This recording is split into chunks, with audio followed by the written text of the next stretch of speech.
ABP news की विशेष ground reporting. Rohini, नई दिल्ली।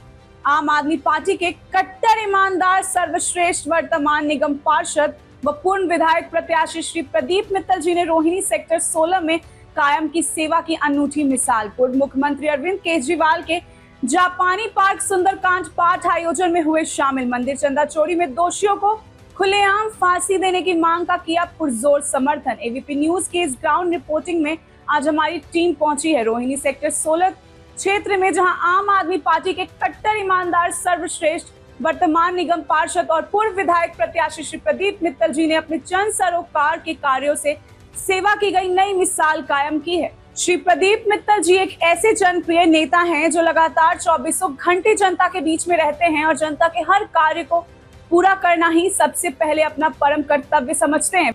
वे हमेशा जनता के बीच सक्रिय रहते हुए उनके हर दुख दर्द को अपना समझकर उसके निवारण के लिए तत्पर रहते हैं।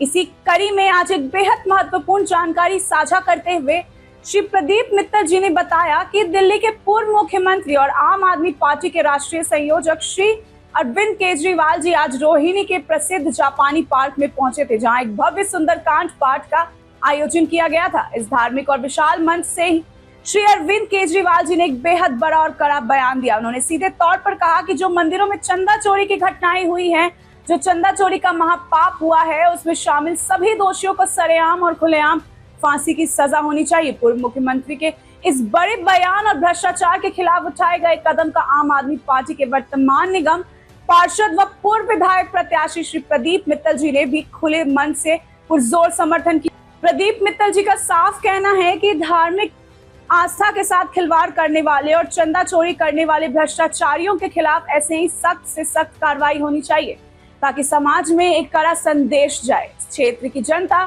भी प्रदीप मित्तल जी के इस बेबाक अंदाज और 24 घंटे उनके बीच खड़े रहने की कार्यशैली की जमकर सराहना कर रही है। आप देख रहे हैं एबीपी न्यूज। शाहिद वसीम खान के साथ, नई दिल्ली। प्रधानमंत्री के नाम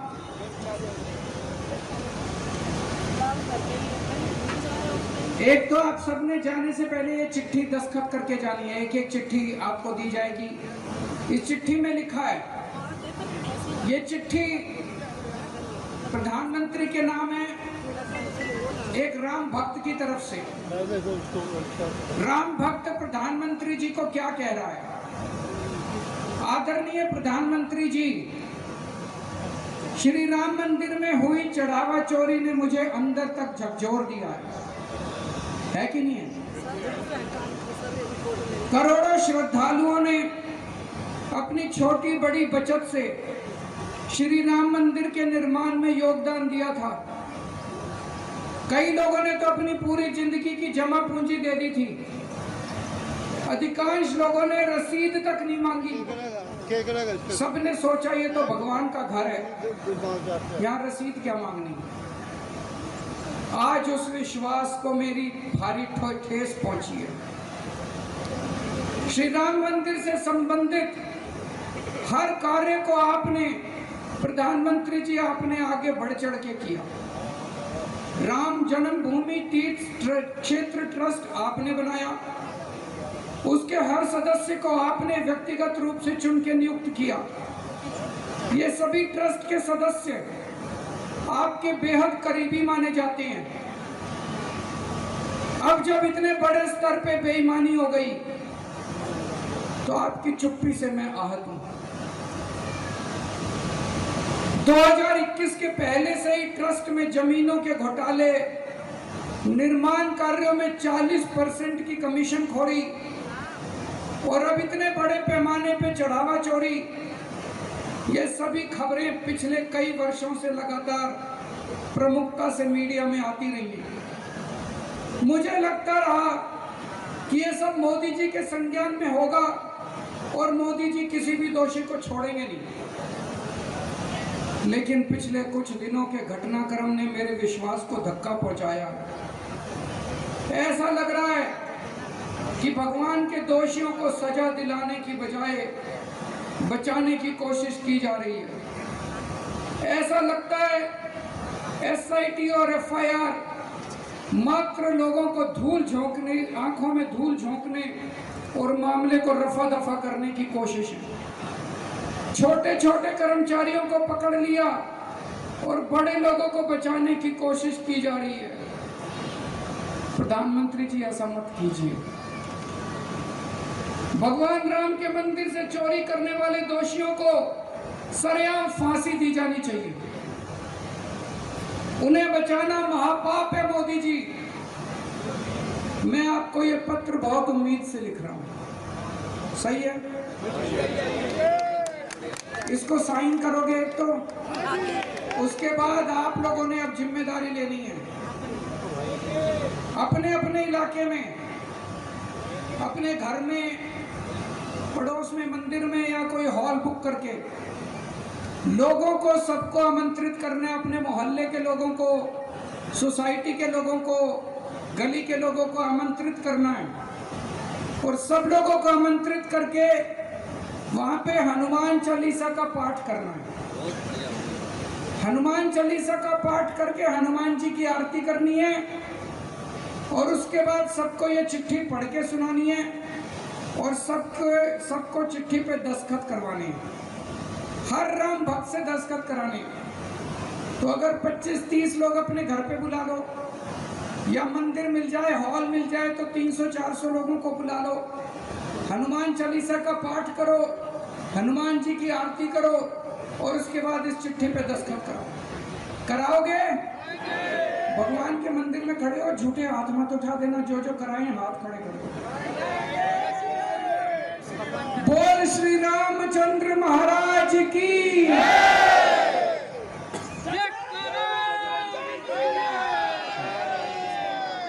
आरती करेंगे। दर्शकों, एक दिन आपका स्वागत है। इस समय आपको सी तस्वीर दिखा रहा हूँ। रोहिणी सेक्टर 16 से हमारे साथ जुड़ चुके हैं आम आदमी पार्टी के कट्टर ईमानदार, सर्वश्रेष्ठ निगम पार्षद, पूर्व विधायक प्रत्याशी हमारे साथ जुड़ चुके हैं प्रतिम मित्तल जी, जिन्होंने समाज के लिए, जनता के लिए लगातार 24 घंटे जमीन पे रह के, जनता के बीच में रह के कार्य करने को सबसे पहले अपना कर्तव्य समझते हैं। आज हमारे मौजूद उनके आवास पे कुछ खास बातों पर चर्चा करें। आज दिल्ली के पूर्व मुख्यमंत्री अरविंद केजरीवाल जी जब इस पार्क में आए तो उन्होंने कहा जो राम मंदिर में चोरी की है उनको फांसी होनी चाहिए। तो हमारे साथ प्रतिम मित्तल जुड़ चुके हैं, हमसे बात करें, क्या कुछ कहना चाहेंगे, क्या इनकी राय? जी नमस्कार, स्वागत है। नमस्कार। आज जैसे कि दिल्ली के पूर्व मुख्यमंत्री अरविंद केजरीवाल जी आए थे, आपके पार्टी मुखिया आए थे, उन्होंने कहा कि जो राम मंदिर में जिन्होंने चोरी की है उनको फांसी सजा होनी चाहिए। क्या कुछ कहना चाहेंगे आप? देखिए, आज दिल्ली में हमारे रोहिणी में जैपनीज पार्क के अंदर सुंदरकांड के पाठ का आयोजन किया गया। माननीय हमारे पूर्व मुख्यमंत्री और आम आदमी पार्टी के राष्ट्रीय अध्यक्ष अरविंद केजरीवाल जी और समस्त हमारे आम आदमी पार्टी के कार्यकर्ता और सभी राम भक्त आज यहाँ पर भारी संख्या में पहुँचे। तो मैं उनका सभी का बहुत बहुत धन्यवाद, आभार व्यक्त करता हूँ। और साथ ही साथ एक ही अपील भी की है आज उन्होंने, अरविंद केजरीवाल जी ने, कि जो प्रभु श्री राम जी के मंदिर में ये चोरी हुई है, डकैती हुई है, तो वो एक महापाप किया उन लोगों ने और महापाप का जो सजा होनी चाहिए वो कम से कम फांसी की सजा होनी चाहिए और वो भी खुलेआम होनी चाहिए। तो ये अपील उन्होंने की है और उसको लेकर सभी कार्यकर्ताओं से, सभी राम भक्तों से उन्होंने अपील की है कि हम लोग हर वार्ड, गली मोहल्ले में जाएंगे। इसी तरीके के आयोजन जो है वो हर गली मोहल्ले के अंदर हम लोग करेंगे। सुंदरकांड का पाठ करने के पश्चात, आरती होने के पश्चात हम जो सिग्नेचर कैंपेन है वो चलाएंगे और लोगों की राय जानेंगे कि क्या जो हमारे अरविंद केजरीवाल जी या सभी राम भक्त चाहते हैं कि जो राम मंदिर के अंदर डकैती हुई है, जो महापाप हुआ है, उसको सबको फांसी मिलनी चाहिए। तो ये एक सिग्नेचर कैंपेन या अभियान हम लोग चलाएंगे। जी, मेरे इस वक्त लाखों हजारों करोड़ तो आपको देख रहे हैं। मैं जब सीधी बात करूँगा मुद्दे की, लगातार आपने देखा होगा राम मंदिर बना, दिल्ली के पूर्व मुख्यमंत्री केजरीवाल जी ने कहा सम्य घोटाला हुआ, जब ट्रस्ट बना उनके चुन के मोदी जी ने सबको उसे रखा था। क्या वाकई में सच था? देखिए, देश के प्रधानमंत्री जी ने जब शिलान्यास किया तो वो गए, जब प्राण प्रतिष्ठा हुई तब वो गए और जो ट्रस्ट बनाया गया वो उन्होंने खुद बनाया गया और उसके साथ साथ उसके बाद कोई भी कार्यक्रम उस मंदिर में हुआ तो प्रधानमंत्री जी ने खुद वहाँ पर काम उसको किया। तो जब इतनी बड़ी डकैती, इतनी बड़ी चोरी हो जाती है तो प्रधानमंत्री चुप क्यों है? देश की जनता को जवाब देना चाहिए। जब आप हर कार्य के लिए श्रेय लेते हैं तो अगर ये डकैती हुई है और कौन कौन इसमें शामिल है उसके नाम होने चाहिए। प्रतिमित्र जी, छोटी मछलियां अक्सर जो है पकड़ी जाती है, बड़ी मछलियां निकल जाती हैं।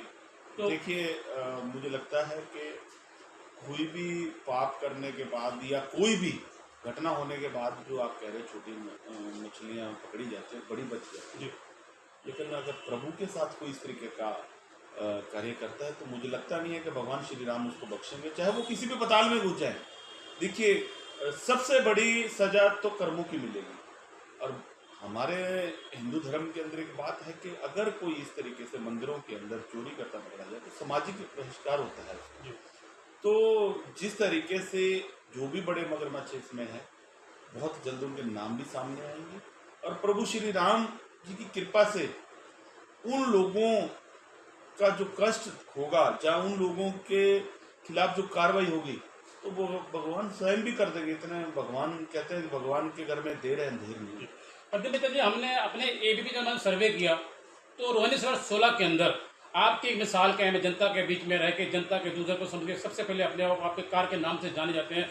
अगर आप किसी का फोन नहीं उठा पाते, आप बैक कॉल करते हैं, बड़ा मुश्किल काम, बड़ा कठिन काम है, कैसे जनता के दिल में आप राज करते हैं? सीधा सवाल। देखिए जनता ने हमें चुना है, जनता ने इस पद पर बिठाया है, तो जब आप जनप्रतिनिधि चुने जाते हैं तो 24 घंटे आप जनता के लिए हो जाते हैं। तो हम परिवार बाद में, उसके पहले हमारा ये जो वार्ड का परिवार है वो पहले होता है। तो हमारा लक्ष्य रहता है, हमारी पूरी टीम 24 घंटे एक्टिव रहती है। व्हाट्सएप ग्रुप्स पे हम लोग एक्टिव रहते हैं, किसका मैसेज आए उस पर रिप्लाई दिया जाता है। लगातार हमने अपने एबीपी में सर्वे किया तो रोहिणी 16 के अंदर आपकी मिसाल कायम है। हमने सर्वे किया तो जनता कह रही है कभी भी 24 घंटे हम फोन करते हैं तो आप फोन उठाते हैं, अगर फोन किसी कारण नहीं उठा पाते आप तो बैक कॉल करते हैं, बड़ा मुश्किल काम, बड़ा कठिन काम है, कैसे संभव है? जनता के दिल कैसे आपने राज किया? सीधा सवाल। तो बता रहा हूँ कि जनता का जब प्यार स्नेह आपको मिलता है तो आपके अंदर एक एनर्जी पैदा होती है, और हर जनप्रतिनिधि को यही चाहिए कि जनता ने आपके ऊपर भरोसा किया।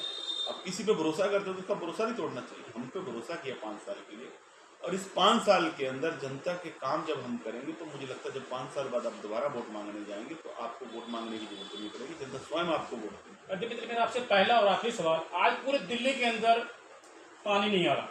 जब आम आदमी पार्टी सरकार हुआ करती थी तो भाजपा पार्टी लोग कहते हैं, विपक्ष आरोप लगाते हैं गंदा पानी आ रहा, आज तो पानी नहीं आ रहा। मैं बिठाला की बात नहीं कर रहा, नागलो की बात नहीं कर रहा, पूरी दिल्ली के अंदर तराई तराई बची हुई है, क्या कुछ कहना चाहेंगे? देखिए मैं रोहिणी जैसे पॉश एरिया से आता हूँ, और मैंने रोहिणी विधानसभा से अभी एमएलए का चुनाव भी लड़ा है, तो मेरे पास सैकड़ों कॉल जो आती हैं वो एमसीडी से रिलेटेड नहीं आती। सिर्फ 2 ही कारण आती हैं, पानी नहीं आ रहा है तो सीवर वाला आ रहा है, और सीवर ओवरफ्लो हो रहा है। लेकिन जब आम आदमी पार्टी की सरकार थी तो भाजपा पार्टी के लोग टारगेट करते थे कि पानी गंदा आ रहा है, आज तो पानी नहीं आ रहा। ये मैं नहीं कह रहा, जनता कह रही है। मैं बहुत बात दोहरा रहा हूँ कि पिछले 10 सालों में आम आदमी पार्टी ने दिल्ली के अंदर बहुत काम किया पानी को लेकर, जबकि एलजी ने हमेशा उन कामों को रोकने की कोशिश की है। अब तो 4 इंजन की सरकार है, अब तो नहीं रुकना चाहिए। आप कह रहे 10,000 करोड़ रुपए का हमने बजट दिया जल बोर्ड को, तो वो कहाँ है बजट?